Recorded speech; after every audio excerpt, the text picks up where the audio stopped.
Welcome to HorsePlayer Happy Hour. This is our show for Friday, June 18th. I'm your host, Peter Thomas Fornatal, back with you in the Brooklyn Bunker once again. Happy to be joined, as ever, on these HorsePlayer Happy Hour shows by a man coming to us from an undisclosed location somewhere in Massachusetts. He is a guy you know from all manner of other work, including his own eponymous podcast right here on the In the Money Media Network. He is TV's Matt Bernier. Matt, what's shaking? Oh, Pete, I've been looking forward to coming here and having some fun this afternoon because the day got off to a bad start, got involved in a little bit of a car accident. Oh, no. And to make matters worse, it wasn't even my car. It was my father-in-law's Jeep.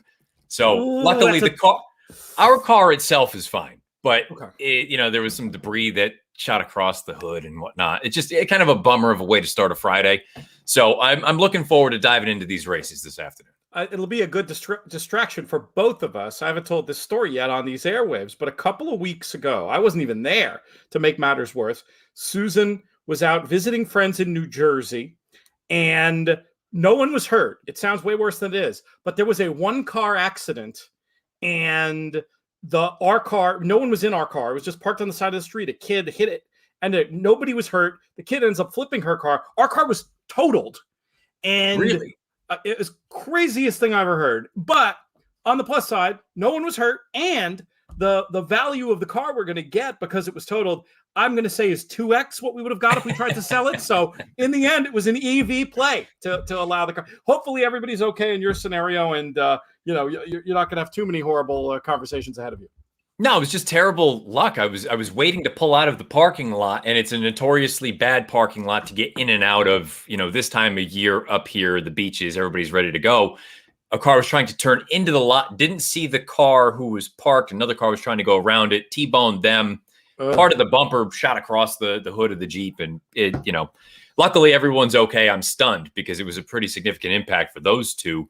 I was just you can look at it one of two ways and say I was extremely fortunate that it was just a cosmetic thing, or extremely unlucky that something somehow ended up hitting the Jeep as I was just sitting there waiting to pull out from getting coffee. It is what it is. Again, thankfully, everybody's okay. Looking forward to the races. Oh, did we lose PTF? PTF left. I was wondering why we were. Disappeared. I disappeared. I'm back now. I was playing around. I have a new setup today, but I got the gist of the story. It sounds harrowing, but better times are ahead. Better times are always ahead when we've got HorsePlayer Happy Hour going on, Matt. This is a season-long, interconnected bunch of contests. We've got 2 Breeders' Cup Betting Challenge seats added to our tour prize. A couple of different ways you can get your Breeders' Cup Betting Challenge seat. The first is the traditional way, which involves joining into this qualifier, this feeder, I should say, to Saturday's qualifier, tomorrow's qualifier. You can get in it right now. Horseplayers.com costs $20, and depending on how many people play, a certain amount of players will advance and start their journey, hopefully, to win their 10,000 Breeders' Cup Betting Challenge seat. But there's a lot more than that going on because of this whole tour we've devised. Another way you can get your BCBC seat is by finishing in the top 2 of this feeder. You'll automatically qualify for our end of the year playoffs. And then there's a third way through our tour by accruing points. You can punch your ticket as well. I'll let you explain that bit to the viewers who should be heading right over to horseplayers.com and getting an extra entry where they can not only try to help themselves with the BCBC seats, but also support our thoroughbred aftercare charities who get 100% of the proceeds in this game. And to your point about the point standing throughout the year, if you finish in the top 10, you accrue points. The overall tour leader at the end of the regular season wins that BCBC seat, along with whoever ends up winning the playoffs, if you will. The playoffs that'll basically take place over the course of a few weeks. We'll whittle the field down, get to that final table, and whoever comes out on top in the final round will also get a BCBC seat. So there's a lot to play for. And to your point, we always have to remind everyone that the sort of VIG, if you will, ends up going to charity, goes to TAA and TRF. So it's always for a good cause. It's a low buy-in, gives you an opportunity to get involved, maybe get your feet wet. If you're someone who has never played in contests before, it's a nice way to do so. Come hang out with us. And obviously, kind of interactive pieces are always better. If we can get folks that want to chime in, goes a long way as far as the broadcast goes. But you got a little bit of time left, about 10 minutes to register here still. We're going to give some shout outs along the way. One of the things that's unique about these shows is it gives us a chance to interact with our viewers in real time. So we encourage you, drop a comment. We'll give an hola to Marcos, who chimed in here thanking us for the broadcast. For some reason, I have a new setup this week, and AJ, it looks like the way I'm logged in or something to StreamYard, I cannot pop these up on screen. So if you want to pop any of them up on screen as we go, that would be appreciated, but it's not necessary. I can also read them. Shout out to Marcy. And then there's Dennis, who is expressing sympathy, I'm sure, for everybody's accidents. The good news is everybody's okay. That's what we're going to focus on now. But let us know about your questions. I've looked pretty thoroughly at Belmont tomorrow, at the Santa Anita Stakes tomorrow. I can speak about those. I've had a poke through the last 4 at Woodbine, and then I also looked at some Lone Stars. So if you've got questions about racing this weekend, hit us up there, or let us know who you like in these races. We've had a lot of great commenters. John Gasper leaps to mind. There've been so many. PJ Priskenis has been in the comments. A lot of players along the way offering their thoughts. Howard Kravitz has been a regular in the comments. Let us know what you think. Help us dope out these races, whether you want to tell us who you're betting in the contest over at horseplayers.com, or you just want to tell us who you think you want to bet with cash. We can talk Royal Ascot too. Really, whatever you guys want, throw it out to us. What have you been busy with, Matt? No, that was actually what I was going to kind of go ahead and ask you about. How have you fared this week? I know the weather this morning was, to borrow one of our friends over in the UK, their terms, it would be shocking, correct? I mean, it was not a great day as far as weather goes. Dude, it was odds on Betfair that they were going to cancel. Like I was stunned with the fact that there was such a big deal made about the fact that they ran through it and they said we're good to go, and it was as if people were rejoicing like we had just come out of lockdown. Yeah. Well, can you imagine you wait this long for Royal Ascot? You finally this is your one day of the week. You had tickets to go, and then it would have gotten canceled. I can definitely see people and the reasons for their getting pretty excited about it. We had a question pop in there on the side from Oakley Jeter. I wonder what city Oakley Jeter lives in, asking about opinions for Ascot tomorrow. We did a whole podcast, actually. If you're interested, I'll cherry pick something to give out on the show. But if you want much more on Ascot, Barry Faulkner from attheraces.com and myself just finished recording a show where we go through all 7, my opinions being largely informed by Rob Dove, one of the top 10 pro punters in the UK today, who chimed in. But one horse I was particularly interested in, there's a Breeders' Cup tie-in, so we'll go with that. New Mandate, who disappointed at the Breeders' Cup, comes back here off the layoff and might get the right kind of setup to be shown to good effect. This is a horse that's been known to pull in the past. And with a fast pace signed on in tomorrow's race, which I have listed here as the 305, not super useful. Race number 2, we're going to call it. This New Mandate, I think, should be a good price. And based on that, the promise shown last season could be very interesting. But for much more, or if you have any specific Ask It questions, hit us up. For much more, go check out that podcast over on In the Money Media. Have you had a chance to watch much of this week? I've just been bits and pieces here and there, most of it from the social media standpoint. I did see the nice, I don't know if it's a 2-year-old that won for fun the other day. 2-year-old, maybe a 3-year-old, believe undefeated. I don't remember the name. I'm terrible about this sort of thing, but it was a couple of nice ones. Yeah, and I was just going to kind of piggyback on that and ask you, I mean, so far to date, what would you kind of call the most impressive performance of the meet thus far? The race of the meeting for me was the Prince of Wales Stakes. And again, I'm not just saying that because Breeders' Cup is our sponsor on the show, but Audaria, who was so impressive there, flying home at Keeneland, came back and took on Love, who is one of the more fancied of her generation. And to be fair, looked like was going to go by in the stretch. But this was nothing other than 2 fillies absolutely throwing it down in the stretch and putting on a show, pulling well clear of the rest, and Love looking like, maybe the next big thing with Audaria not too far behind. I would definitely recommend checking out that replay. And then there was the high drama today with Campanelle, also bringing Breeders' Cup form to the party. She didn't quite see out the trip going the mile in the Breeders' Cup Juvenile Fillies turf, but she looked awful good today. I mean, on desperate ground, to use another one of their phrases, looked beat and then just kept finding, and ends up actually crossing the line second, but goes up via a very justifiable DQ and in the Commonwealth Cup, and looks like one with a season of promise ahead of her for sure. Yeah, I was going to say that was one to me, knowing how frequently we talk about sort of stewards inquiries and is it going to be a disqualification or not? It seemed pretty cut and dry to me. You can't float out 6-7 paths and expect there not to be some sort of repercussions. And it looks, ultimately they ended up making the right call. But to your point, Wesley Ward, we know obviously he really has his forte being those turf sprinters going over from the States to the United Kingdom. But at the same time, I look at her and say, why can't she be a major player in a race like the turf sprint here this year for the Breeders' Cup, even as a 3-year-old? We've seen him run 3-year-olds in that race in the past. I don't see any reason why she couldn't play at Del Mar. It's going to be interesting to see what they decide to do. On one level, it feels like it might be sharp, but maybe not. I mean, we haven't seen her play. Well, I guess she did play that game, didn't she? In the race, she did go the flat 5 at Saratoga last year, didn't she? Yeah. So yeah, that absolutely seems like a very logical place for them to target and then work back from there, presumably with another European target before.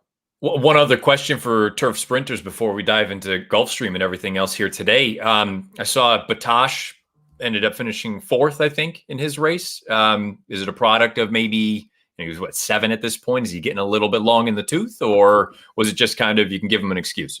I'll tell you what. I thought going in, it was a great time to oppose him, and I wasn't sure about coming back at 7 off of surgery, how this horse was going to look. And he, half a furlong out even, certainly 1 furlong out, looked like he was going to win. I think he was just a short horse. Hearing some of the barnyard whispers afterwards, it sounds like they really would have preferred to have 2 more works in him. And he ran so well, I wouldn't be betting against him next time. I think, the 4th is deceptive because it looks like, oh, that's not the same horse. But with that information, I think that he can't help but come on for the run because the way he ran, it just looked like a short horse. Traveled very well. Everything looked good. A little bit of attrition late. I should name check too the horse that actually finished across the wire first with Campanelli. That was a Dragon Symbol. This was a huge effort by this Archie Watson trainee, and I thought it was really cool. They had the video after the race, after the decision in the steward's room, of him actually going over and shaking Wes Ward's hand, which I just thought was a cool moment of sportsmanship at what it must have been like an absolute low point after this absolute high point, and to find the dignity to do that before presumably going off and steaming. I thought it was pretty impressive.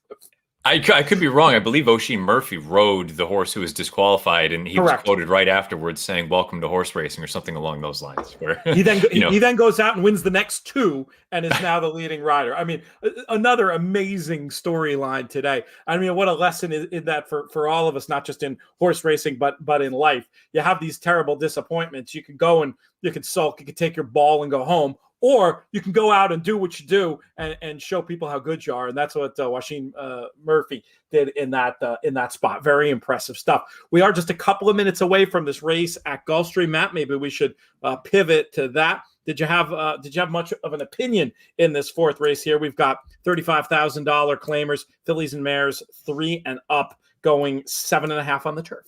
For me, it was just a field where Daddy's Joy, I understand the logic behind going this direction, has the speed figures, wouldn't be a surprise, but I don't know that this is one that, in my opinion, just is a standout in the field. I wanted to try to get a little bit cute. For a minute, I thought about the 3 horse in here, Mastering Bella. Unfortunately, the race that she comes out of after breaking her maiden has just been dreadful coming back. I went with the 7, Amunana. I don't know how you want to pronounce that. Amuna. I think going over to the turf for the first time, maybe it's not the sort of most obvious move, but Midshipman's been okay with turf routers, about 13%. This one, I think, doesn't have to have the lead, but figures to be prominently placed throughout. And I knew it was going to be a big price in a race where I didn't love any of the shorties. So I went with the 7, Amuna. That's how I'm going to go with it. I like Amuna. I'll give you that. I was interested in 2 in here potentially. Rosa Star on the pace angle. I don't feel like 3-1 is a terrible price there on one who looks like she could maybe be able to get loose.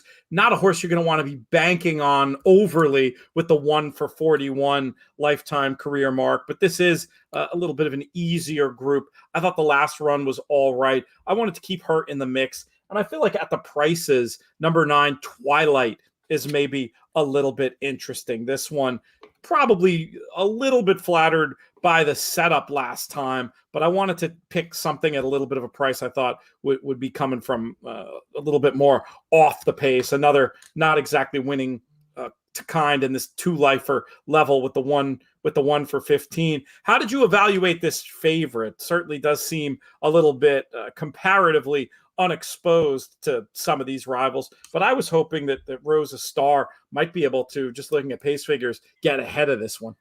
Yeah, and I think the other thing for me with Daddy's Joy, a horse whose only win to date came in gate to wire fashion, I suppose that's possible here this afternoon, but I think there are a couple other horses that figure to be forward. And overall, yes, you're going to get a bit of class relief here today. There's been no real improvement on the grass. I kind of feel like you know what you get. You get probably a low to mid 70 kind of buyer speed figure. Maybe that's good enough to win this afternoon. But given the other horses in this race who are more than capable of earning comparable figs, I just don't know that I need to bite on 8-5 on a horse that I don't think she has any real edge on this field. And there's even a case to be made that she's not even the fastest horse in the race. Yeah, that's that. I just think it's not gonna set up great. I'd rather take the other speed or look elsewhere. I'm sort of hoping they can go fast enough, maybe set it up for an off the pace run from a Twilight. But your Amuna case is certainly interesting at a big number. We got Fan of Horse Watching. We talked a bunch about the Euros last week, and in fact, we've got that. I've got all 6 monitors going for the first time today. I'm so excited. I should really take a picture. And England, Scotland is on one. Very curious to see what shakes out there, pouring down rain. And then Fan of Horse mentions for this race, yeah, that 1 for 41 put him off Rosa Star, and suggests number 5, Morning Colors, as a potential alternative. This one previously trained by Christophe Clement, now in the hands of Lisa Lewis, and another who, I'll say this on the plus side, comparatively unexposed, coming here off the long layoff. We'll see what Morning Colors has, but I don't think that's the worst idea at 5-1. Did you have any count for that one? Yeah, no issue with someone trying to side this direction. Relatively comparable from a speed figure standpoint, has already proven that they can win from off the pace. I always find it difficult to imagine, no disrespect to Lisa Lewis, but difficult to move a Clement turf runner up. But it's not impossible. Let's put it that way. We should talk about Belmont because they're actually down at the post there. So we won't cut to it on our screen until after the Gulfstream race is run. But if folks want our buy-in for Belmont, we should get to it sooner rather than later. It's their 6th race. Did you have a view in here? Yeah, nothing fancy for me. I mean, I think bar 14 makes plenty of sense. The blinkers coming off. If you get a repeat of the most recent run, I think that's good enough to win. If you're looking for a bomb, maybe My Brother Neil, the 8 horse in here with Javier up for John Toscano. Maybe the surface change, the exaggerators have been hit or miss. Maybe getting over to the turf can wake this one up a little bit. Over on the blog, we had an interesting case made by Nick Tamaro on number 12, Ruse. And given my lack of creativity here, I'm going to go ahead and just steal Nick's tip in this spot in themoneypodcast.com. Check that out. And he also puts stuff up on our YouTube channel as well, where you can find a whole bunch of other content from us. But he was noting the Tim Hill's stats with this type of layoff, and picking through the back form had some spots that he thought Ruse would fit, and 8-1 right now on the tote board as they are off at Gulfstream, and Daddy's Joy was able to seize that early advantage with Rosa Star settling back in 3rd, still company on the lead. Oh no, I'm reading the wrong horse. Rosa Star is up alongside as predicted with that was long shot Mastering Bella back in 3rd. We'll see how this pace battle plays out. Doesn't look like there's going to be a particularly easy lead, but on fractions it might be well within Daddy's Joy's scope. Yeah, on fractions, it doesn't look terrible, but I mean, to my eye, it looked like a pretty spirited pace early on, and I'll be curious if this half comes up sub 47. 47-4. So they did back it down some, but I'm still, if you're coming from off of it, I would remain optimistic, put it that way. Yeah, Twilight's actually in a pretty good spot. I thought would be further back, but the whip is out there. Lot being asked of Daddy's Joy. Rosa Star still traveling there in second. I think Rosa Star is going the better of the two speed horses. And here comes the 9 on the outside, hoping I can get my 96 in here. We'll see as long as nothing untoward. Oh, no, we do have the 5 flying late. Just got to see if this Rosa Star, who, as she's shown in her career, feels like she did enough running in second. But we'll take the little exacta to get things kicked off at Gulfstream, and then we'll pivot right over to Belmont, where they're loading and almost ready to pop from the gate. I had mentioned number 12, Ruse. Give a recap, if you don't mind, Matt, of your numbers in here for rooting purposes. Yeah, I mean, I think it's logical with the 10 bar 14. If you're looking for a bigger price, maybe just kind of a wild card, the 8, My Brother Neil. Certainly not an emphatic push on that one, but bar 14, I just feel like a replica of that most recent run that probably gets it done at this level. All right, let's see what happens. Couple of shout outs for folks who are chiming in. Hello to Dean. Oh, Chris Couples. When I was mentioning people have made terrific contributions to our conversation, I should have shouted out Chris before. And then Derek Vogt as well. He's got us. He's got the U.S. Open going on. Oh, and the cocktail in hand. Happy Friday, says Derek. Happy Friday to you. I don't know. I got my cocktailing is going to have to wait a little bit. With all the Ask It distraction, I did not get all of my work done that I was meant to do today. I may have to pop out for one short one. I have the excuse of having to do the dinner shopping after this, so I may have to hit the pub for a short one on the way back, and then we can wrap up the work. We'll wrap up the work tonight. Chris has a trip note from Gulfstream as well, mentioning the 4 as a potential bet back. Yeah, I was so focused on the horses at the front of the pack, I didn't really get a good sense of what was going on in behind. Meanwhile, bar 14 getting a very nice run through here so far. Big pace, Belmont. though. Big pace. Yeah, I mean they're sub 46 for the half. I suppose, maybe they can get brave and hang on. But I mean, even for maiden special weight runners who might be okay, this is a legitimate pace early on. Nick's horse, Ruse, that I mentioned, coming into the race very nicely, just being asked now. I'd like to think this one will have a little bit of finish, but looks to be getting a little weary. It feels like a race that might fall apart, but who's coming? That becomes the question here as we approach the 8th pole.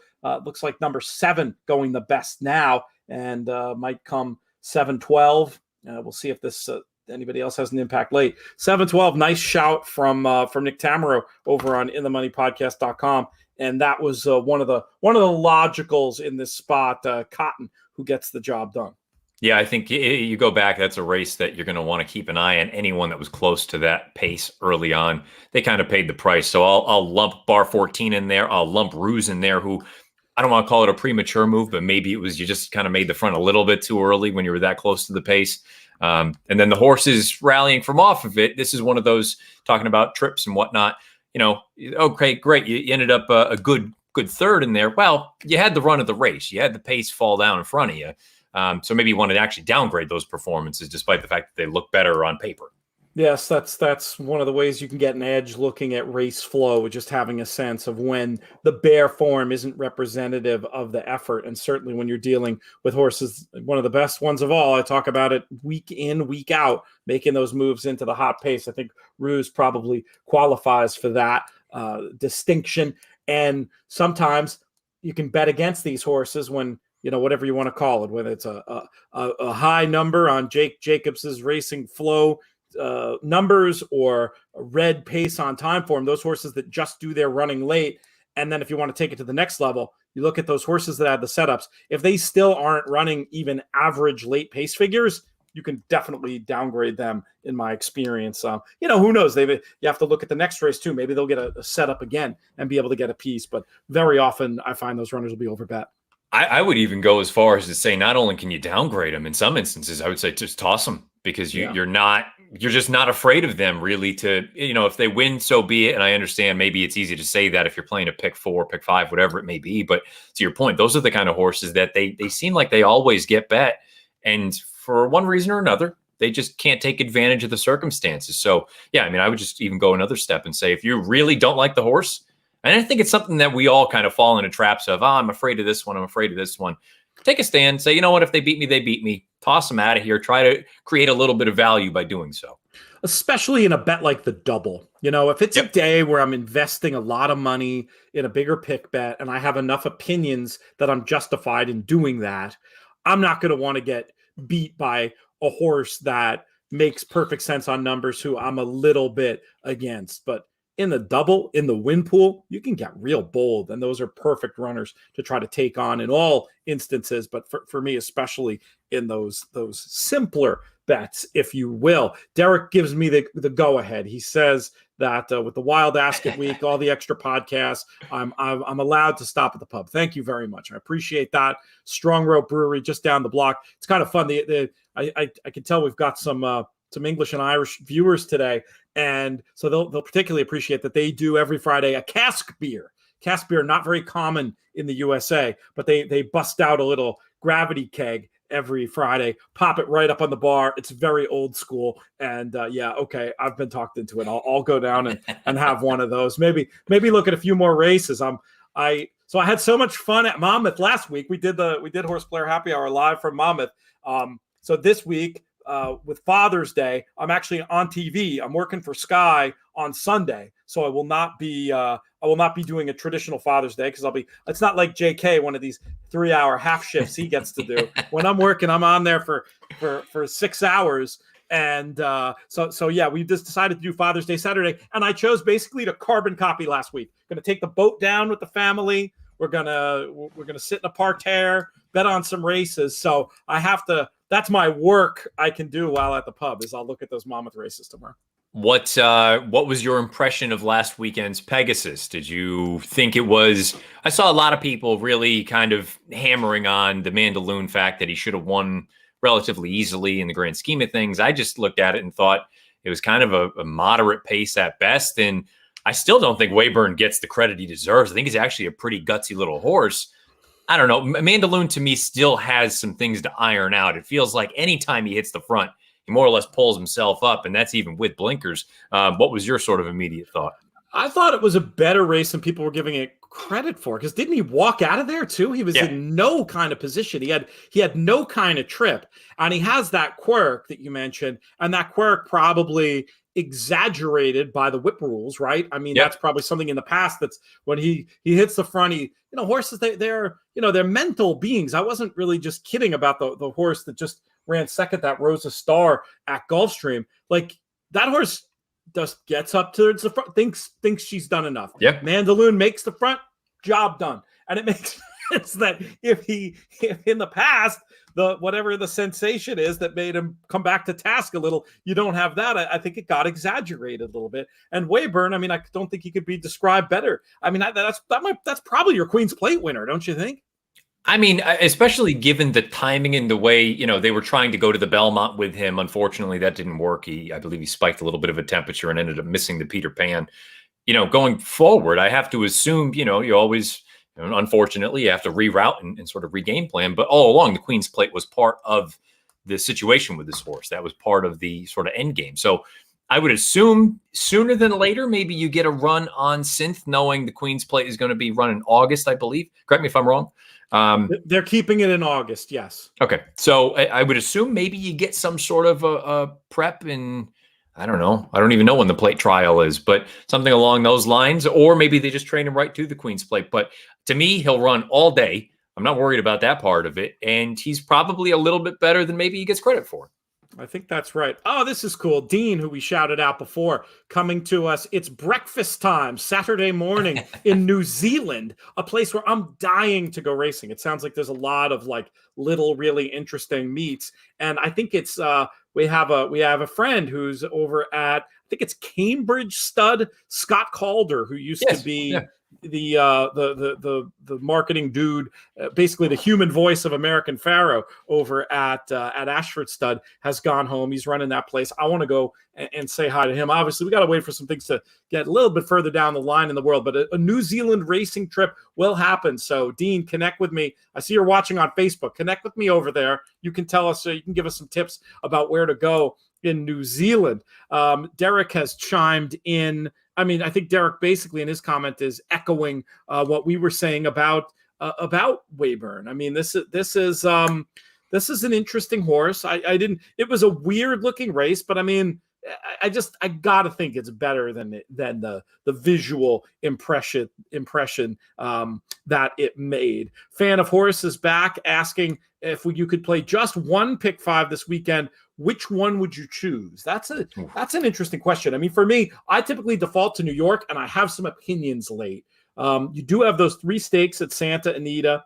One thing that just popped in my head to plug is next week, Wednesday, midweek players.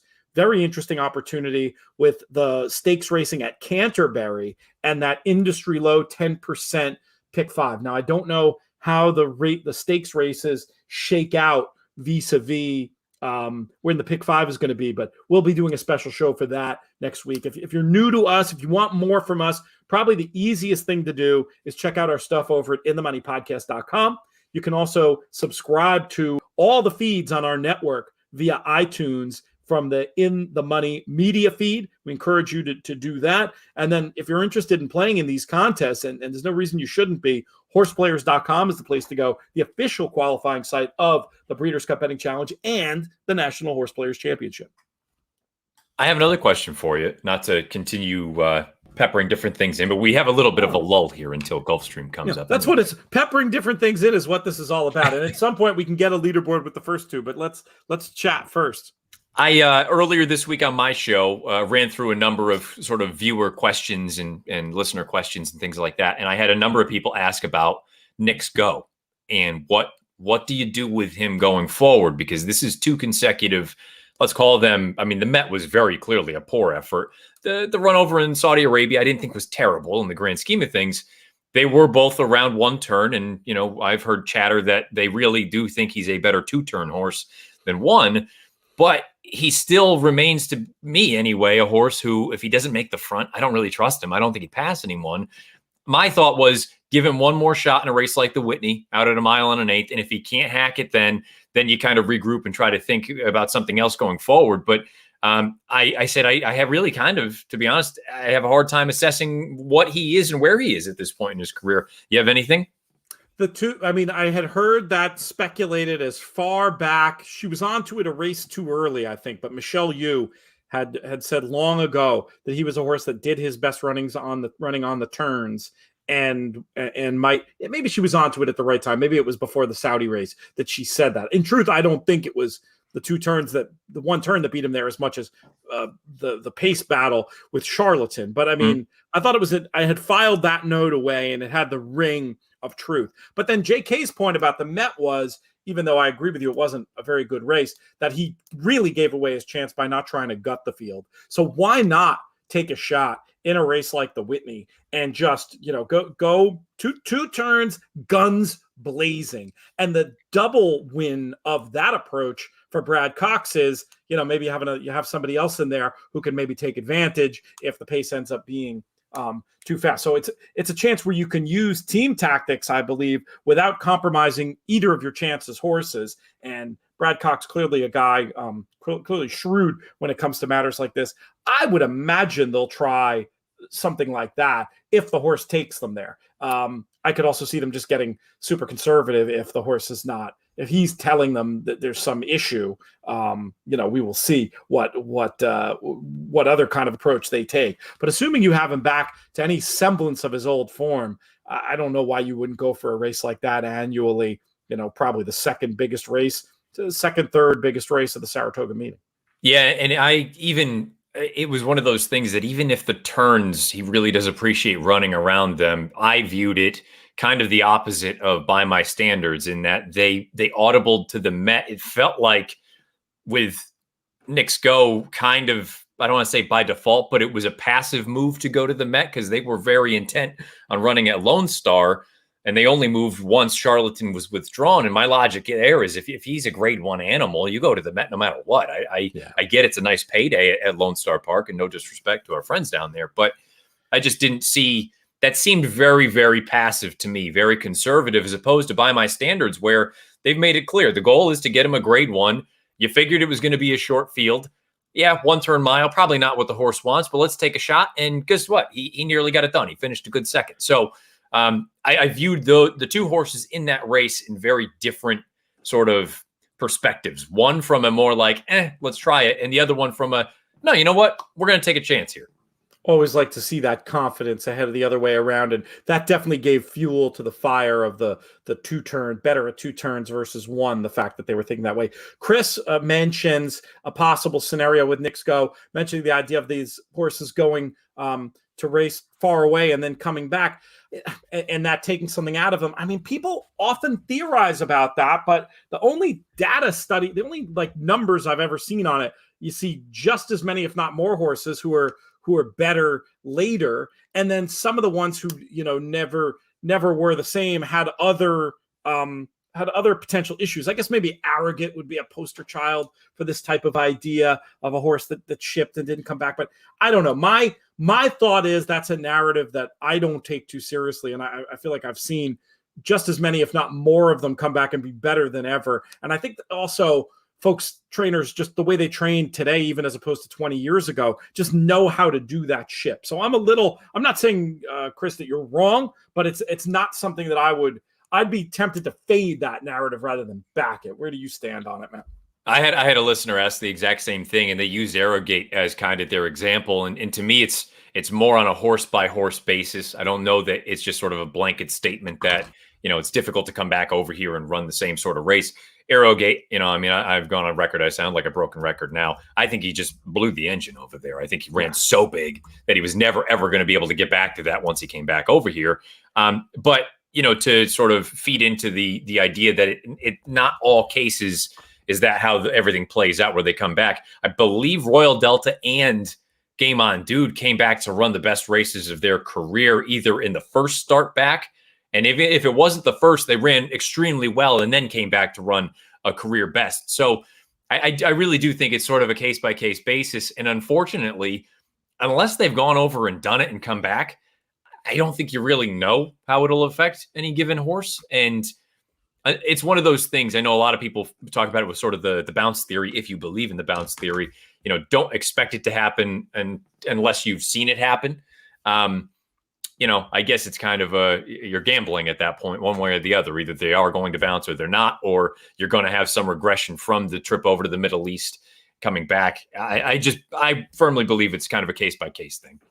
Let's take a look at this leaderboard, if we might. We'll see if I can read it with my new monitor setup. This could be potentially a challenge. No, it looks like it's going to be okay. We've got in the end 152 entries, so that means the top 15 are going to win their $179 entries into Saturday's BCBC qualifier.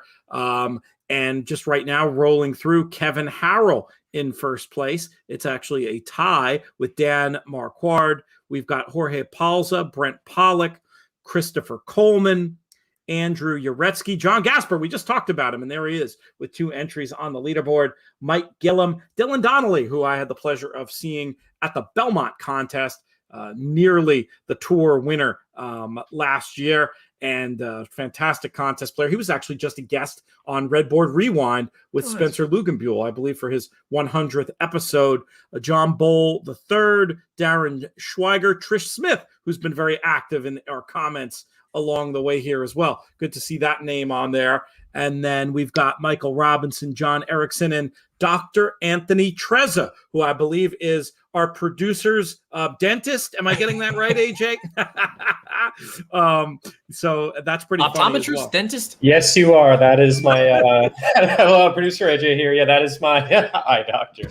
Eye doctor, of course. I don't know why I said dentist. I knew he was an eye doctor. He's got the whole 2020 thing going on. Some great other names in here just to highlight. Great to see Steve Wolfson Sr. on the leaderboard. Fantastic, incredibly important figure in really in handicap and contest history. If he's playing in your games, that's a good name. That's a good name to see. So lots of familiar names as we go down the line, including Derek, who's been very active in our chat today. Horseplayers.com. You can check it out. You can follow along on the leaderboard, and we encourage folks to get involved and to play next week as well, and the rest of the weeks on this HorsePlayers Happy Hour Tour. Peter Rotundo, good to see that name in there as well. Our tour leader, David Browning, back, of course. So many familiar names along the way. We've got about 5 minutes to this first race at Santa Anita. We'll put out a call to listeners. If you've got a pick you want to share or a rationale, go ahead and do that with us in this race. Decent sized field, really, for the opener. Closing weekend at Santa Anita. We've got there'll be a mandatory pick six payout on Sunday.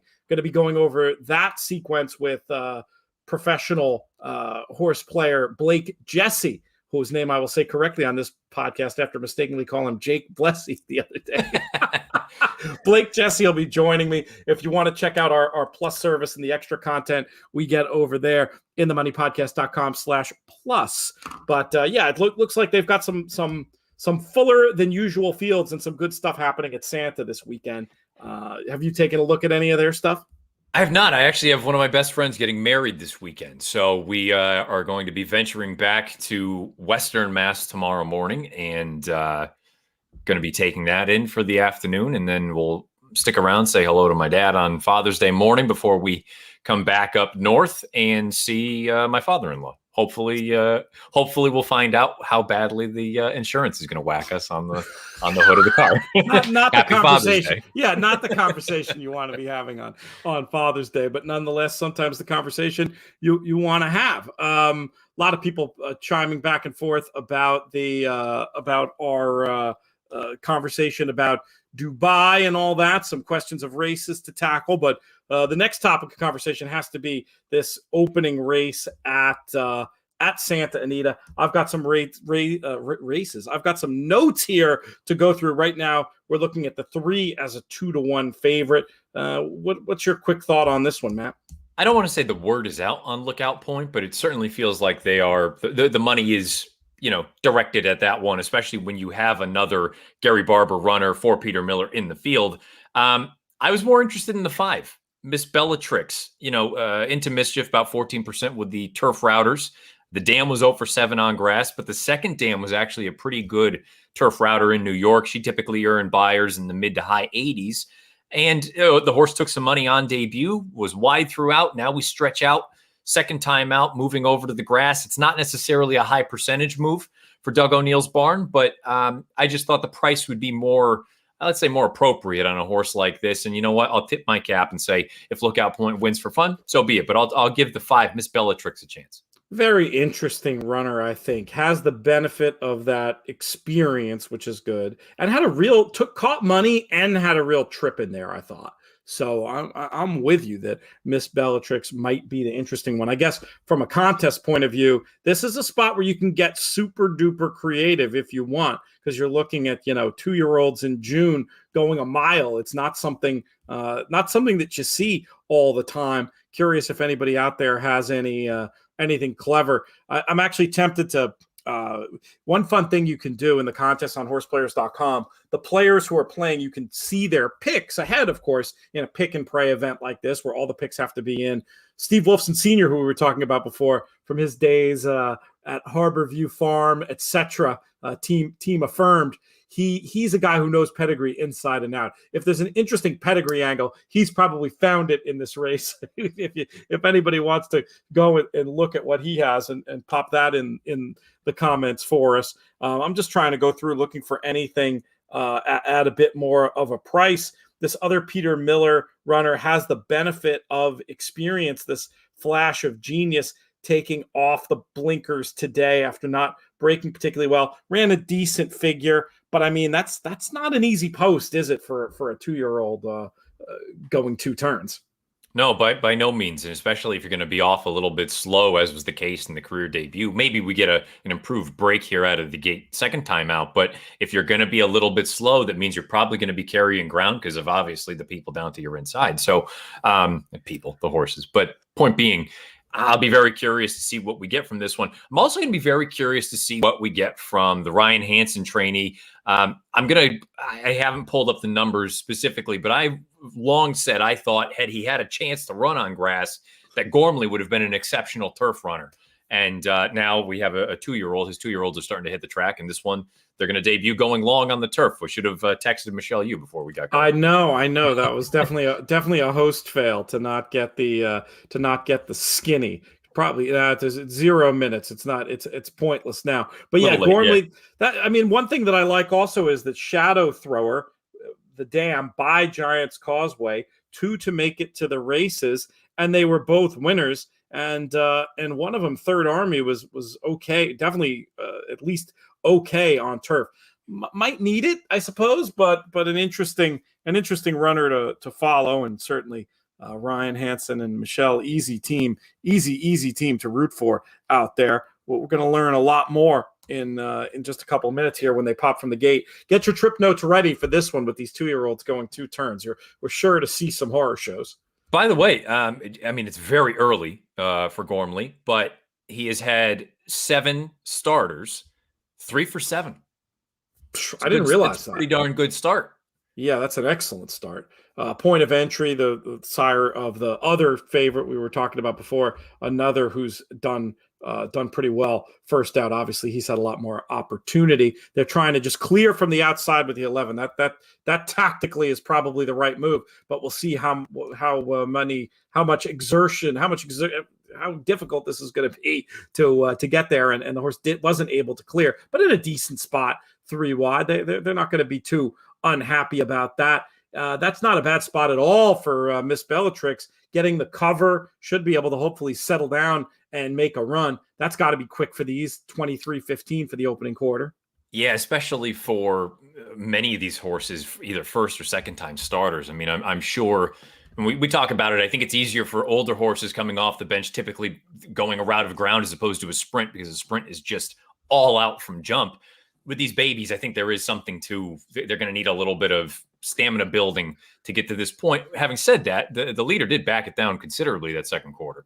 47.85. I like it. It looks to me like Lookout Point is traveling. Going to have to work out a trip from back there. I still think Miss Bellatrix is in a good spot. But being asked the question now, let's see.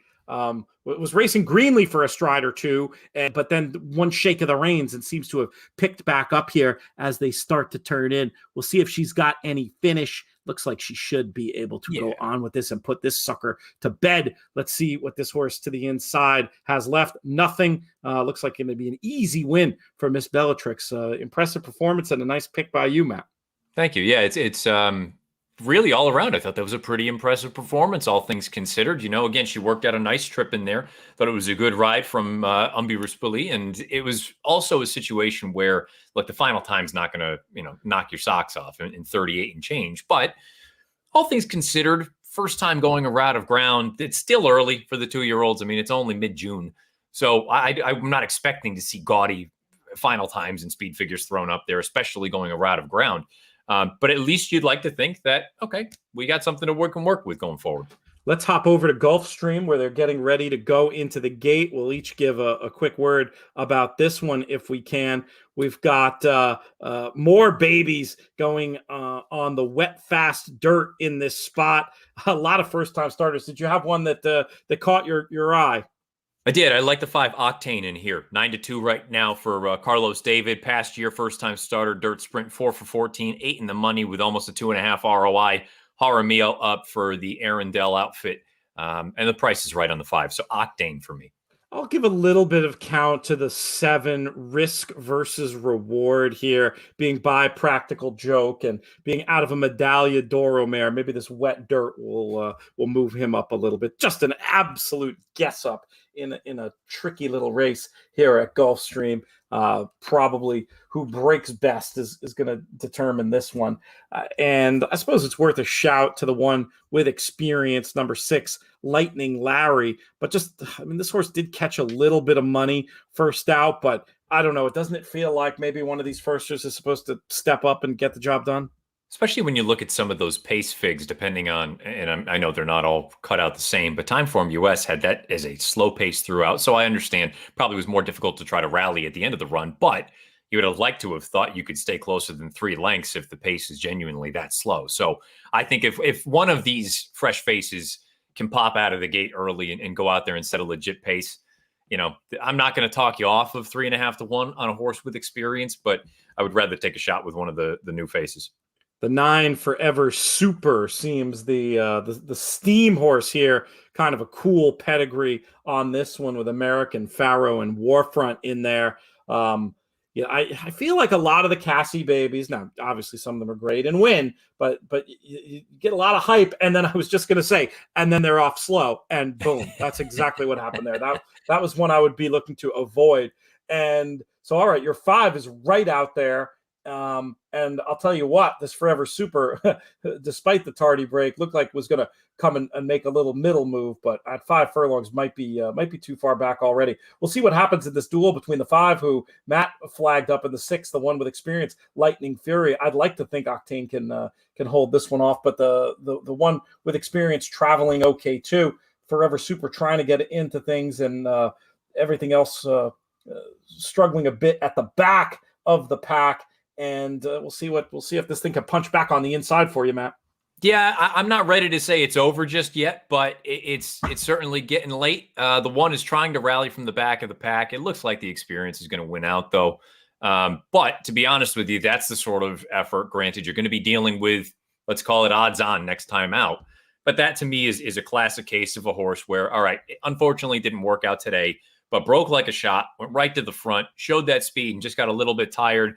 I would be willing to bet, unless there's a monster in the next maiden race that he runs in, that Octane will break his maiden in his next start. Yeah, I think that sounds quite reasonable. We've got 1 minute over at Belmont Park. God, I love having everything on the monitor at all times. This is so much better than my usual routine. And I think you could probably make a note on that Cassie runner too. Just, I mean, being bet like that pedigree and not breaking, like, come on, the horse has a chance to be a decent price next time potentially, or also maybe, that, American Pharaoh Warfront, you think in turf right away too, potentially. Sure. What did you think about this race at Belmont? Did you have any strong views? No, I thought the outside horse was going to be tough. Laura's Bellamy. Granted, I don't know if she's going to clear to the front, especially with that outside draw. A more appealing price if you don't want to settle for odds on. I thought the 5 Jamaica Joy was at least in with a chance for Mike Maker. Broke the maiden last time out, granted over a muddy sealed track, but another horse who figures to be relatively close. And again, if you're not sold on odds on, maybe Jamaica Joy, the 5 is worth entertaining. I was definitely thinking the favorite was a likely winner, but I thought this was another interesting Nick Tamaro idea on the 6 Vienna Code. It's a turn back play in a race where there, by his reckoning, was going to be enough speed to maybe set it up for something chaotic. So I'll tell you what, 20 to 1, and I think I'd rather go with the prices in here and take a little bit of a shot with 3 to 5 on the favorite, who, while a likely winner, that 3 to 5 feels at best just the price. Yeah, I suppose you can look at it one of two ways and say there's some legitimate signal there where clearly the horse is ready to roll, and Pletcher feels like he's been on quite a good roll over the past few weeks.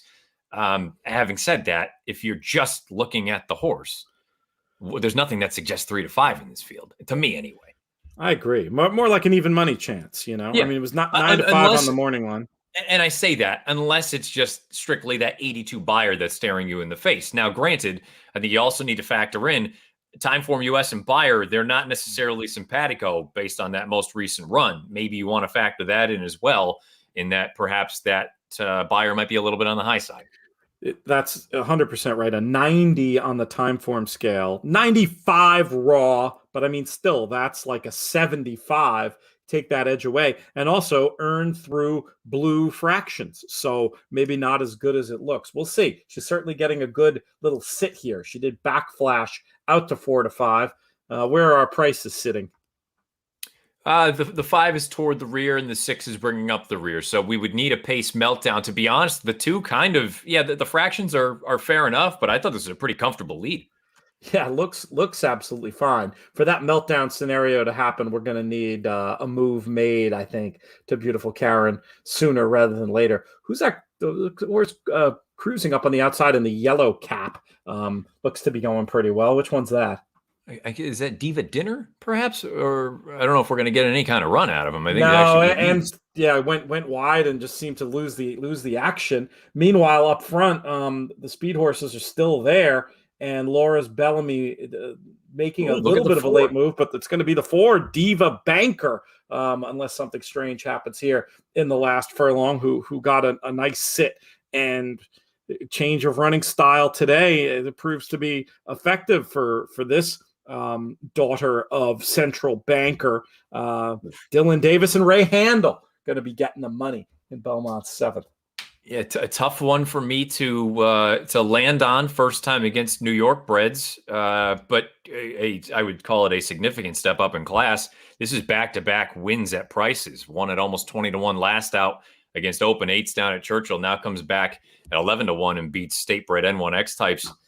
The horse is clearly good ever since Handel got a hold of her. I didn't see this kind of trip working out for her, to be honest. No, a little bit tricky to see, but a nice job by Dylan Davis, who's been riding well since coming back.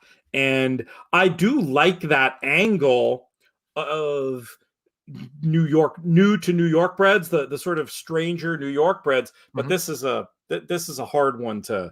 It's just a hard one to see because, as you point out, in theory, the class of those races lower than actually what we're seeing here. So. I guess if you're trying to go back and figure out what did I miss? I suppose maybe, we talked about that fig that the favorite ended up with Laura's Bellamy. I mean, if you don't necessarily believe that one, I guess the 80 earned by Diva Banker, in theory, that could have been the highest last out in the field. But even having said that, I just thought with the class hike and a trip that I didn't think was going to necessarily be conducive to success, she was not one that I was going to have, but good on you if you did. You know what? Sean Borman just texted me. I just bet that winner at Belmont 18 to 1 and got 11 to 1. I won't say what he said. After she broke poorly. That's what we'll say. After she broke poorly. Let me ask him, what was your That had to be his money. That had to be, right? 18 to 11. Yes. That's a big chunk of change. I was surprised. When I was talking, I don't think I quoted the price, but I was thinking it was going to be a 17 to 1 shot.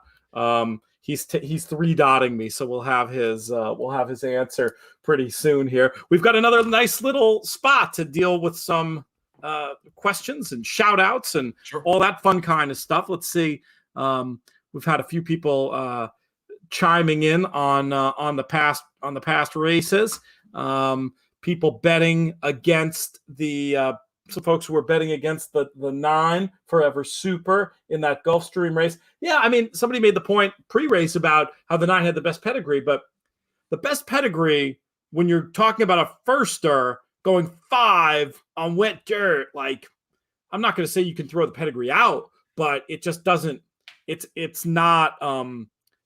You're getting, I think, a lot of times penalized in price. Unless you're talking about the best pedigree, like the speediest pedigree. Does that make sense to you, Matt? That absolutely makes sense to me. And I think you always have to factor in when conditions aren't, let's say, air quotes, ideal. When you have something that's kind of thrown a little bit of a curveball at you, maybe you want to factor that in. I also wonder, too, I know this is a Florida bred, so maybe this isn't the case with this horse. I always wonder at this time of year that perhaps you're getting started early with the hope of having a horse who already has experience. If you have high hopes for them and you're trying to have them ready to go for Saratoga or something like that, where, okay, maybe you want to run in the Sanford on, day after opening day or whatever it may be, or you're looking at the Saratoga Special, during the middle of the meet, you want to get a race or two under your belt. Hopefully you break your maiden already and you can go into that race with a little bit of a foundation, maybe as opposed to some of the other horses who are just, we've seen many times in the past, first-time starters in those graded stakes races. So I always wonder about that at this time of year for the higher profile connections, barn, trainer, pedigree, X, Y, and Z. I always think about that sort of stuff. That maybe, all right, didn't work out today, but maybe there's reason to believe that this is one to keep an eye on down the road. Now you got a race under your belt, or even if they're thinking Saratoga Stakes, yeah, you want that maiden win. And now, I mean, what comes to my mind, and again, it's not like I've studied the specifics of this pedigree, but maybe this is one that can get a maiden win early in the Saratoga meet, come back in the with anticipation. Yes. And make a little bit of noise there. So Sean just texted back. He also noted that there was a lot of figure disagreement in that race. He makes his own figures. He had an 84, so much more, even faster, even higher than the buyer. And he made the point. He said, I had a big fig on her, and when I double checked it, it seemed correct. The rare top figure horse that still pays in this country. Yes. Yeah, and I mean, it is one of those things where I know Andy Byer, that was always, reading the books, whichever one of the books you want to go through and read, they're all great. But the idea of when he was first making the figs, everyone was still just more or less handicapping on class.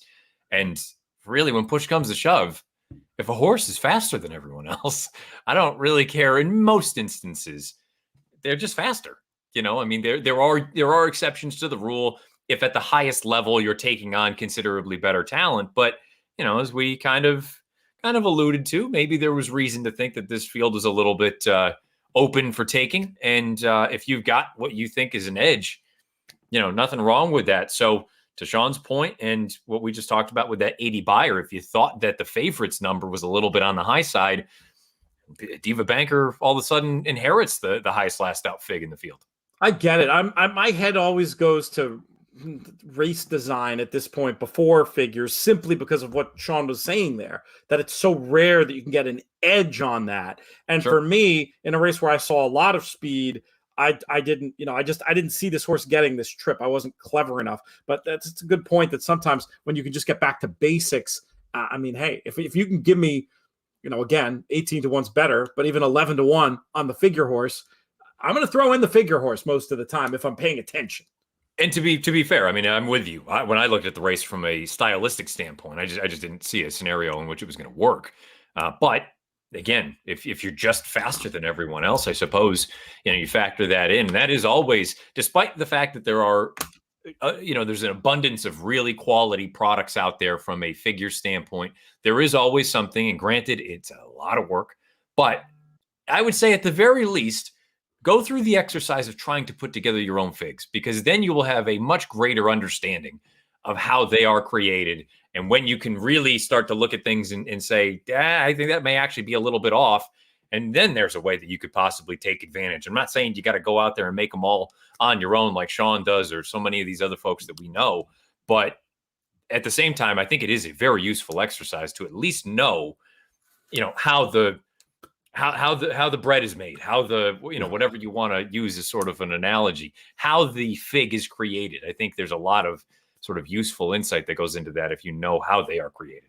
I agree completely. I only did it for 3 months, 15 years ago now, probably. I did Santa Anita starting on an opening day on December 26th. And I might have been more than 3 months. I might have taken it through to the Santa Anita Derby or something big. But anyway, incredibly useful exercise. The buyer books have ways of doing it, and James Quinn Figure Handicapping is another book I'd highly recommend reading if you want to check that out. Another thing I'll say is, even if you just read about the methodology and you're not going to make your own figures, but you're going to go through the exercise, if you're a DRF Formulator subscriber and a Timeform US subscriber, at the beginning of the week, on the dark days, go back and look at the figures and look who gave which figure to what race. And you can find signal in there.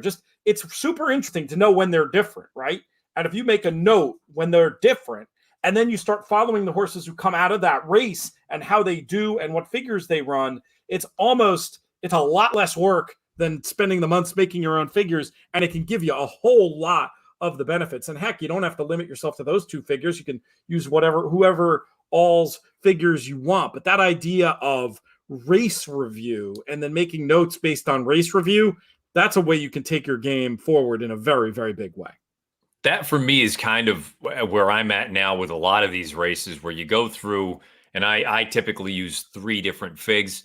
If they all kind of are in agreement, I have no problem, just basing it off of whichever one I'm using. Typically, I'm using the daily racing form, so the buyers are sitting right there. But you also have, I have the Timeform US figs put in there through Formulator. If you start to see some discrepancies, even with one of the 3, then I'll start to go back and say, okay, well, let's do a little bit of a deeper dive into this and try to figure out why one may be higher than another or vice versa. And if all 3 are all over the place, which typically you're going to get, I don't want to generalize, but with races that have just freakish sort of paces one way or the other, that's when things can kind of get a little bit weird. That's when I'll go through and say, all right, well, I have to kind of apply my own subjectivity to it and say, I believe this about this and vice versa.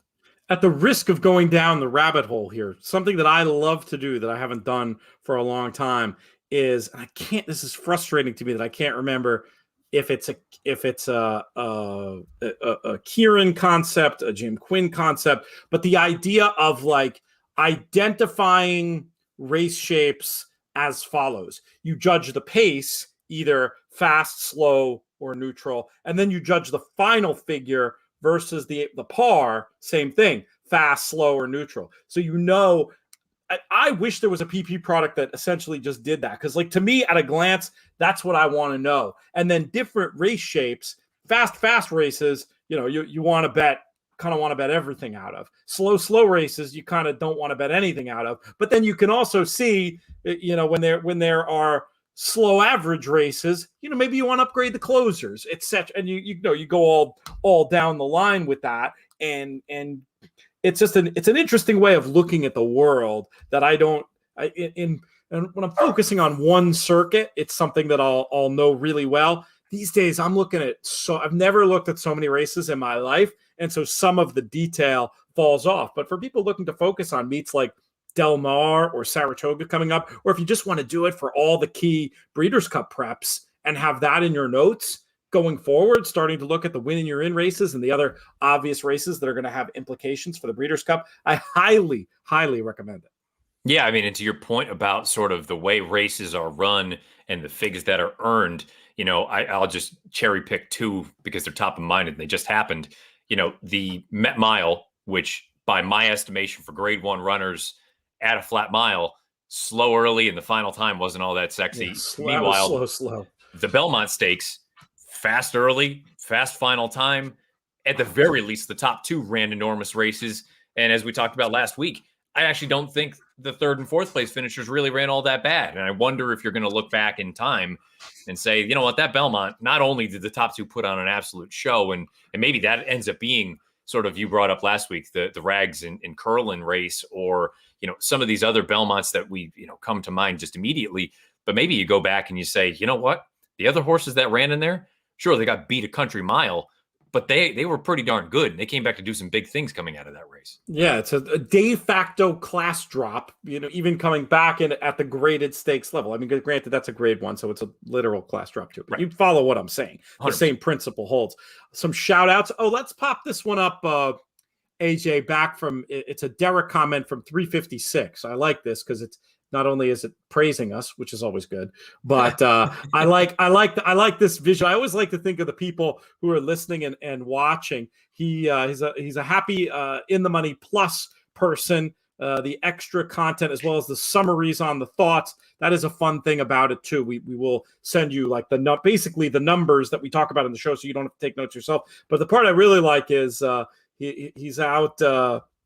Working cattle or out scouting fields. That's I like thinking of people in diverse walks of life and circumstances listening to and enjoying the content. That's super cool. We'll just give a shout out to Antonio. Ron, we'll shout him out as well. And we'll let Chris deal with some negative people in the comments. That's fine. But I had somebody earlier in the week when I was I put out on social that I was using my smoker for the first time, and someone said they were listening to the latest episode of the podcast while they were doing the same thing, smoking their stuff. So I said, "This is it's all come full circle. This is how." That's awesome. the summer of smoke. I'm Exactly. so I ordered. So I have my one for Saratoga, and then I've ordered one for Brooklyn, and it's horribly back ordered. So at this point, I'm not sure if it's going to arrive until after Saratoga, which is very disappointing. But always going, and in a mobile world, I mean, I'll miss a couple of Sundays at Saratoga to play in the backyard if I'm doing a big, a brisket or something, then have people over after the races. Or my absolute favorite that we've done a couple of times is get up early-ish on Sunday and get something going in there. Not a 12-hour project, obviously, but do like a whole bird or something and have a big lunch. Do like a big lunch at the house and then go over for like the pick six. That's another a huge win cooking project when it comes to this stuff. I know it's like a mainstay of a number of folks who tailgate for college football games or even for the NFL, where you get there when the parking lot first opens, whatever you end up wanting to throw on there. I mean, you've got hours before you're going into the game anyway. Some people, if it's a college tailgate, they don't even go to the game. They've got TVs out there and they hang out in the parking lot all night. But it's a super fun thing. And I was very intimidated by it at first. And then once it's really I don't want to call it a relatively easy thing to learn. Obviously there's nuance and I know all sorts of different things that you can do with it that are way over my head right now. But just simply to do what I did, pretty straightforward, pretty self-explanatory. There's a learning curve for sure, depending on what you want to do. But it's a hobby I highly recommend, unless you think it's all about pork and beef. There are some good other options as well. Fish are great on that thing, and veggies too. So whatever you like, I'll throw that in there. has been lights out for us so far. Whether it's I did some chicken breast the other night. My father-in-law has done whole birds, chicken, turkey, you name it, and I mean everything comes out of it great. So we have to stop this conversation because I'm getting too hungry, Matt. and there's the whole 4 minutes to race 2 at Santa Anita thing going on. A race where another heavy favorite that I feel like this is a little exuberant when it comes to number 5, Summer Rose. I felt like Circle of Honor, the 6, was a very reasonable alternative for Steve Knapp. This horse who did not break at all the last day when bet to 6-5, and then 2 races back was wide on a day when I thought ground loss mattered. Why can't Circle of Honor get the money here against Summer Rose? I don't think the odds should be nearly as sort of far apart as they are at this point. I did lean toward the favorite in here. I didn't do anything creative. I felt like a replica of that run on May 28th for Summer Rose was good enough to win, being 10 clear of Circle of Honor. But you bring up the most important point of Circle of Honor. When you don't get out of the gate and you're a horse who figures to be forward at Santa Anita, or typically anywhere, you got no shot. Game at over. Santa Anita, you genuinely have no chance. So if you just draw a line through that, you're left with races that are very competitive in here. I was a little dubious about the fact that this one, I'm not somebody who really tries to grind over the draw too often. I do wonder if it's a little bit to this one's demise of being outside, where I almost think, given the level, I think you almost want to have basically your hands tied, say, we have to go. We got to go to the front, because especially going 2 turns at the lowest level that there is for the maiden claimers in Southern California, I just think that's how you win races. So I would rather have been actually on the inside in this case than the outside, which I know probably sounds silly and some folks probably rolling their eyes, but I think it all has to do with how you win races at this level. Typically it's gate to wire. Maybe the 2 of them end up hooking up and going, but I just didn't see a great deal of early foot in this race. The one that I thought maybe could throw a little bit of a wrinkle into things was the 4 Medusa's Gaze stretching out in distance. But even having said that, I don't know that this one is necessarily fast enough to just streak to the front. Yeah, stablemate of Circle of Honor too. So that there could be some team tactics in play as far as that goes. Medusa's Gaze has been a deep closer sprinting, so it'll be interesting to see what kind of speed she truly brings to the party in this race. Pace figure wise, time form has it. And the 7, interestingly, all having more speed than the 5, who I've got to presume the plan for the 5 is to go to the front and try to roll, though did get a little weary last time. Maybe they're going to try to rate today. I don't know. Too many questions for me at 3-5. I'll say that much. Yeah, and I should make that clear. That would be sort of my pick from a public handicapper standpoint. I'm not touching the horse at 3 to 5. Um, I also think it would be an absolute tactical error to relinquish the lead. I think you just at all costs you have to try to make the front. And you know what? If it ends up backfiring and the same thing that happened last time out, you just get a little short at the end and somebody does go by you, so be it. But I think the recipe for success, 2 turns on the main track down there, you got to go. I would rather find out going than sitting and trying to get cute and say, oh, I can go by somebody. Nuh-uh. Put it to everyone else and make them come and get you. I agree. All right, here's a little program for the rest of the show. Let's watch the Santa Anita race. Then before that goes official, maybe we can yap about the Gulfstream race. And that might just give us time to do a quick leaderboard hit after Santa goes official and before we have the last 2 races of our contest. Does that sound like a plan to you? Absolutely, and I'm disappointed to see the odds at Gulfstream, but we'll talk about that more in a bit. All right, we'll get there. They're on the horse. There's a horse you thought was going to be value that isn't. Is that the idea? Yeah, I thought would be a playable price, and is not. Gotcha. Is not, just flat out is not. It happens. It happens. And it's tough, and it's one of the hardest things to do is to recognize those situations and keep your hand out of your pocket. You know, I mean, but it's a crucial skill to have. And the Mike Maloney line, I still think is the best one I've ever heard on it. If you're not passing winners, you're playing way too many races. Yeah, true enough. I mean, if you're just hell-bent on playing everything because you love something and you're not factoring in the actual probability of the horse winning, and you're being honest about it, which is another thing. And I'm not, I just think sometimes people are too overzealous with estimating the chances of things happening. They're not, in many cases, they're not nearly as likely as folks want to make them out to be. I had a listener make a comment on Essential Quality in the Belmont, and they said there was no way he was ever losing the race. I go, well, it's easy to say that in hindsight. Going into it, and we can just use the old Harvey Pack adage. I mean, you never bet a favorite doing something for the first time. Granted, he's been the favorite in basically every one of his races, but he's never got a mile and a half. Right. And just because Brad Cox thinks it's going to be his bread and butter, and it seemed very likely that he was going to win, I certainly wasn't going to take the horse at that price. By the way, I don't know if my horse broke the gate or what, but shot right to the front. All right. Well, let's see what happens here. The Deuce is trying to get up in there, but I mean, it was an electric break from the 5. Had 2 lengths on the field immediately. Oh, I just saw something problematic here about my power. Oh no! Oh boy, yeah, I'm going to be able to make this work. I'm just going to just do a little shifting. I'll be right back.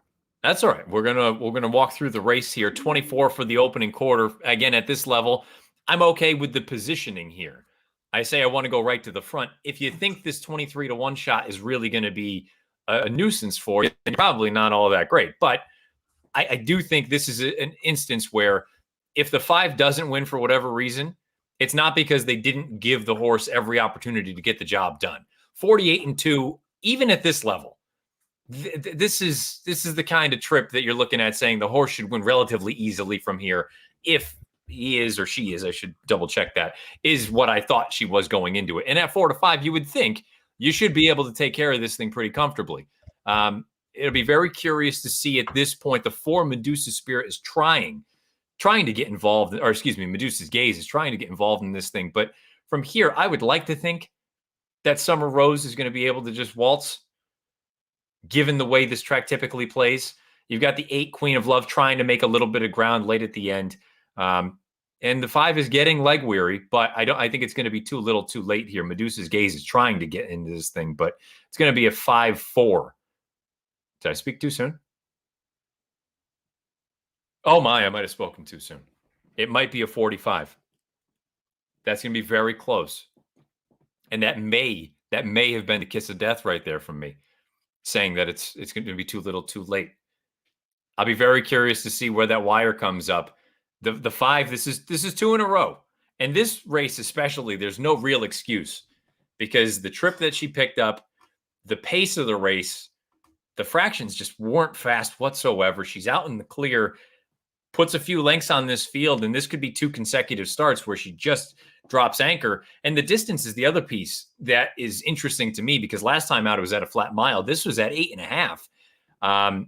And I don't know. We'll be curious to take a look and see what that one looks like. You can see we're behind the gate at Gulfstream Park.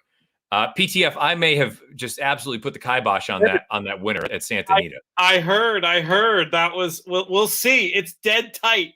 We'll see what happens there. We should give a quick thought on this Gulfstream race. So tell us, you had one you were interested in, it sounded like. Yeah, it's the chalk. It's the even money shot in here. Rest of the story. I thought that most recent start was really good.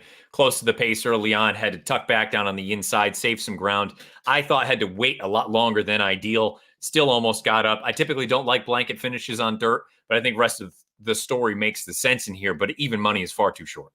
Yeah, that's a little over exuberant, I think. What about no decaf showing speed off the bench now, second off the layoff? What kind of a price are we looking at there? No decaf is, as the tote has gone away, and I'm looking at Santa Anita. Oh boy, that is very close. I don't know. We had a terrible break there. They're all over the place. The one just shot down to the inside coming out of the gate. But it looks like rest of the story is going to make the front. But the 6, no decaf, is definitely pressing things early on. In the hunt, yeah. maybe a little bit ahead. These two might end up ding-donging a little bit. We'll see. It's weird. It looks like a little bit indecisive on the 2. Okay. No, they're grabbing. The 2 wants to stalk, it looks like. Now maybe going to go on through the hole. I don't really understand what's going on, but it looks like the 2 is taking the bull by the horns. We'll see if the 6 can keep up. Oh, big backflash on rest of the story, out to 3-2. Much more reasonable price. We also have a steward's review. So hey, I didn't put the kibosh on the 5. Summer Rose wins, but there's a steward's review, or there was anyway, about the start. So we'll see. I think. Were you serious when you said about you think you might have beaten the gate? Yeah, apparently that's what they were looking at. That's funny. I thought you were just using that like as an expression when your horse like makes the lead that quickly. I didn't realize you had literally beaten the gate. The steward's review was they kept looking at the start, because somehow she ended up 3 clear within the first jump of the, coming out of the gate at Gulfstream. There really is no excuse here. This horse should be able to hang on, but I almost screwed up the folks with the 5 at Santa Anita, so I'm not going to say that now. I think you're okay. Briefly, it looked like something might be coming from the back, but rest of the story, shook off the no decaf challenge. We'll get to the wire first with the 1 chiming in. So yeah, I'm dealing with some new technology here, as you could probably tell. I probably don't sound as nice as I did before because I had to unplug my microphone. No, all kinds of. It sounds all right. Okay, good. Yeah. That's just native Mac tech. I got to get this figured out where I can. There's like not enough ports. I need one of those like fancy. I forget what you call them. Hub. I need a fancy hub so I can have everything plugged in that needs to be plugged in. I've lost my monitor. I'm down to just the 5 screens now. I'm in the same way though. I'm using my good camera for any of the sort of live streams that we do or whatever. And whatever reason, I'm looking on the screen. It's kind of delayed, but on the camera, it's smooth. I'm going to have to troubleshoot that later on, but it is. Yeah. We'll ask AJ what happens. You let us know out there if we look and sound okay today. We've got some other comments here we can get to, and we'll give a shout out to Lenora. Oh, we've got some. Chris says Belmont 9, but I'm guessing maybe he means Belmont 8. But which we have 2 minutes until. Yeah, so let's get to that right now. Giving a little push to the 9 at the price. What did you think of this Belmont race? So tell me if I'm crazy. I thought Wild William was interesting, the number 3 horse. My only problem is the horse has only ever won on the lead, and I just don't see him getting it here. But from a fig standpoint, I think his best races are very capable of winning this at 7-1. I just don't know if the trip's going to work.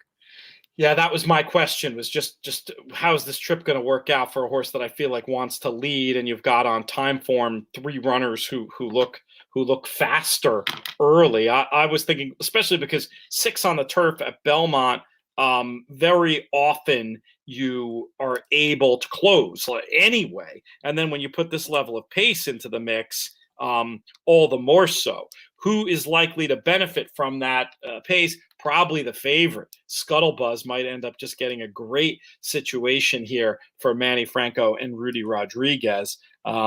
Anybody else that you liked in here, Matt? Maybe something with a profile to something we think could sit and come from off of it. Do we think that Rosario on Veterans Beach, I could see him just the way he likes to ride. I could see some quiet early Rosario handling, moving Veterans Beach up for Christophe Clement. That might be one at a little bit more of a price with number 4, but I wonder if I might mess around with a 1-4 exacta. You know what the thing of it is too, and this may be just being stubborn.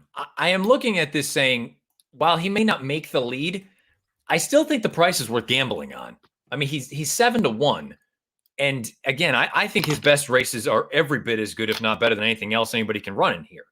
So he's not a likely winner, but I'm going to throw a little something on him just because if for whatever reason he can pass horses. This is also the first time going out for Kelly Breen.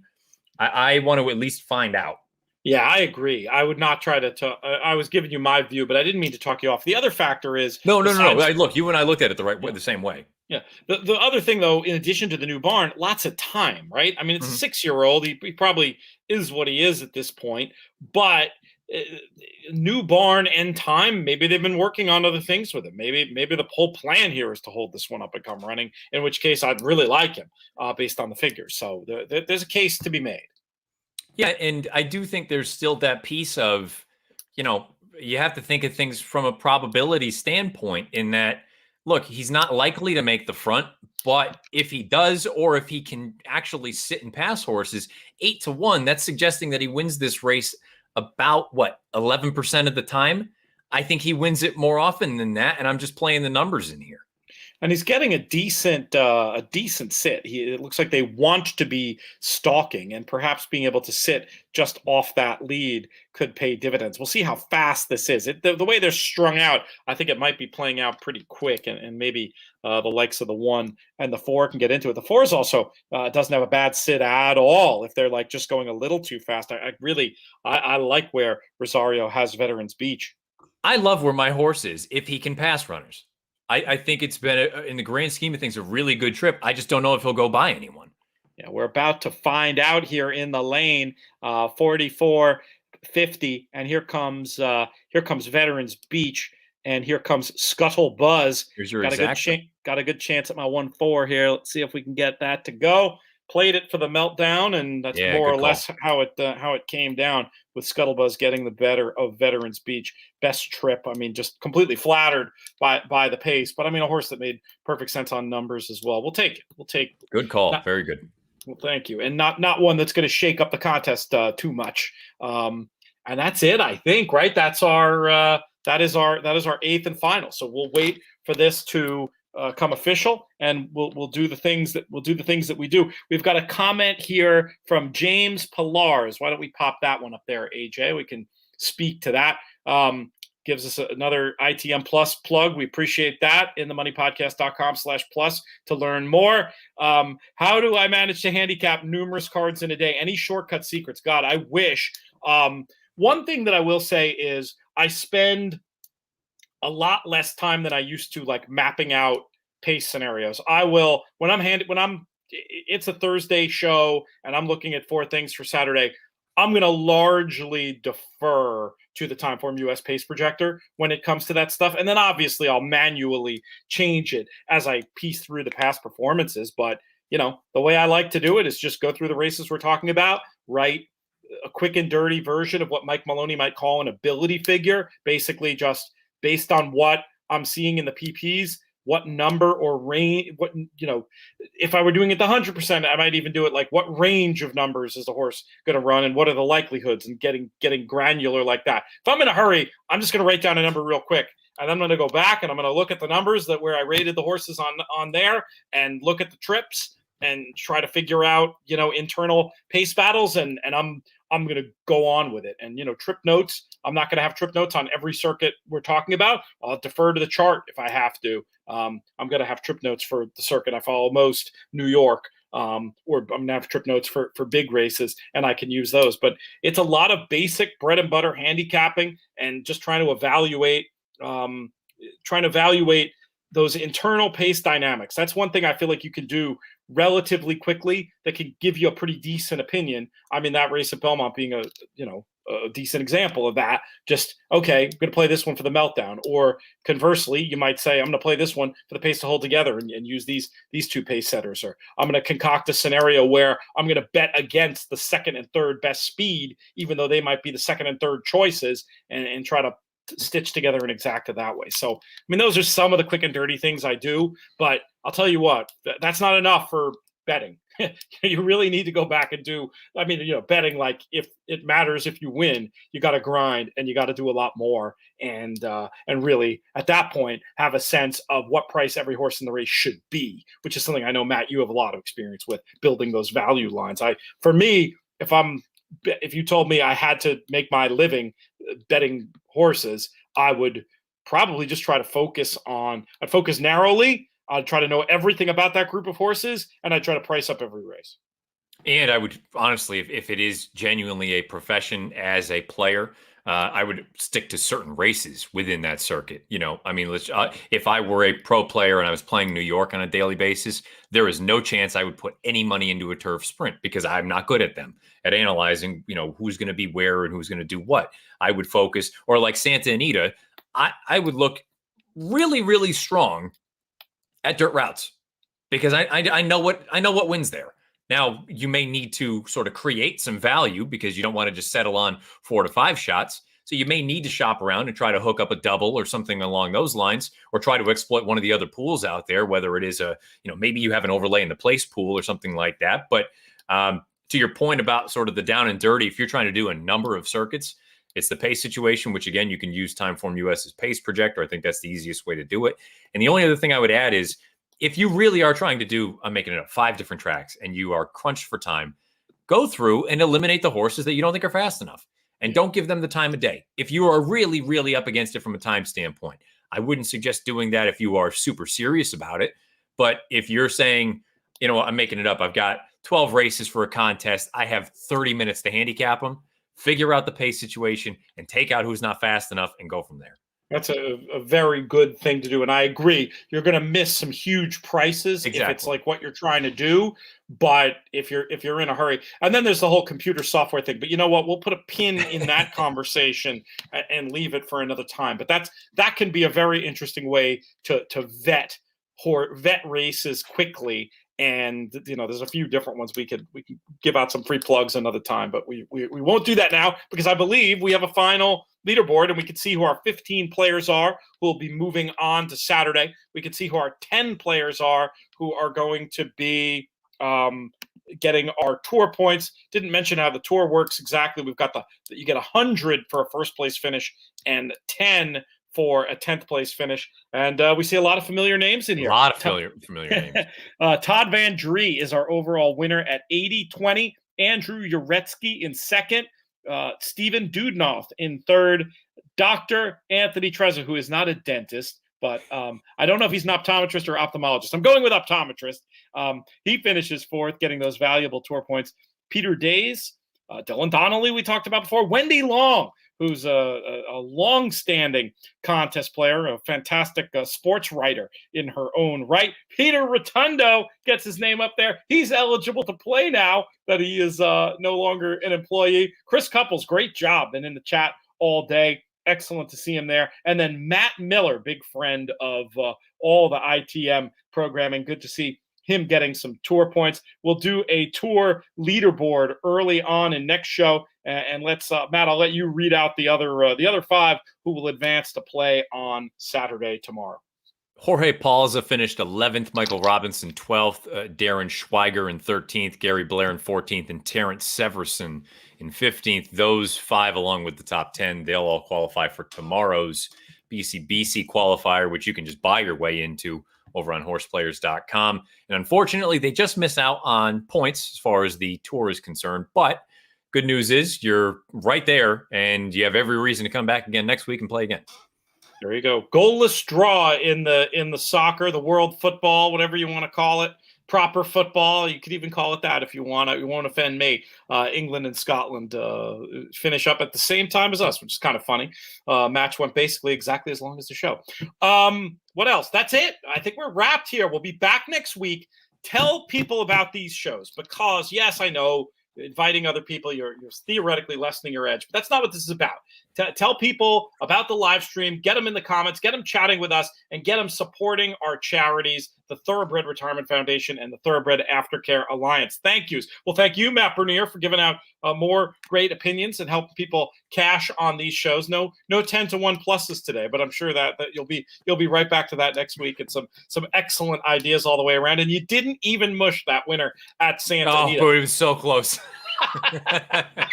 I heard it in your voice. I didn't have pictures, but I was just listening. I was like, this is going to be some photo. It was so close.